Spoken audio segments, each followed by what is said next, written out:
అండి, ఎలా ఉన్నారు అందరూ? Welcome back to our channel Sangeetha vlogs. Bansi rava upma చాలామంది అన్ని వెజిటేబుల్స్ వేసుకొని చేసుకుంటేనే బాగుంటుంది, లేకపోతే బాగోదు అని చాలామంది ఇంట్లో నోకున్నా కూడా చేసుకోరండి. కానీ ఇలా ఒకసారి ట్రై చేయండి, చాలా బాగుంటుంది ఉప్మా. అయితే ఫస్ట్ అయితే బెన్సీ రవ్వ వేయించుకొని పక్కన పెట్టుకోవాలండి. ఆ తర్వాత ఆయిల్ వేసుకొని పల్లీలు ఫ్రై చేసుకోవాలండి. నేనైతే ఇక్కడ కాజు కూడా వేసి ఫ్రై చేస్తున్నాను, మా హస్బెండ్కి ఇష్టం అనేసి. మీరైతే ఇంట్లోన ఉట్టి పల్లీలు ఉంటే పల్లీలే వేసుకోండి, చాలా బాగుంటుంది.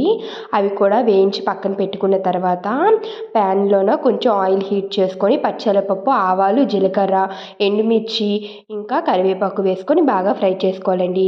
ఫ్రై అయిపోయిన తర్వాత ఆనియన్స్ కొంచెం సాల్ట్ వేసి అవి కూడా బాగా ఫ్రై అవ్వనివ్వాలండి.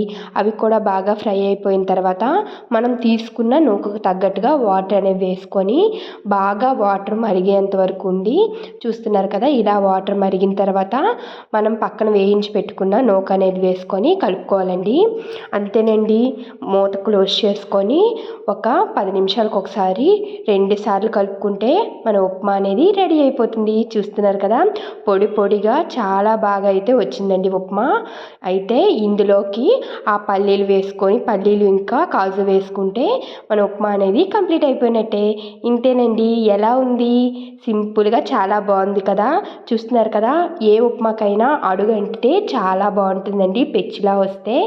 ఇంతేనండి, బెన్సీ రవ్వ సింపుల్ నా స్టైల్లో ఉప్మా అనేది. మీరైతే లైక్ చేసి సబ్స్క్రైబ్ చేసుకోండి.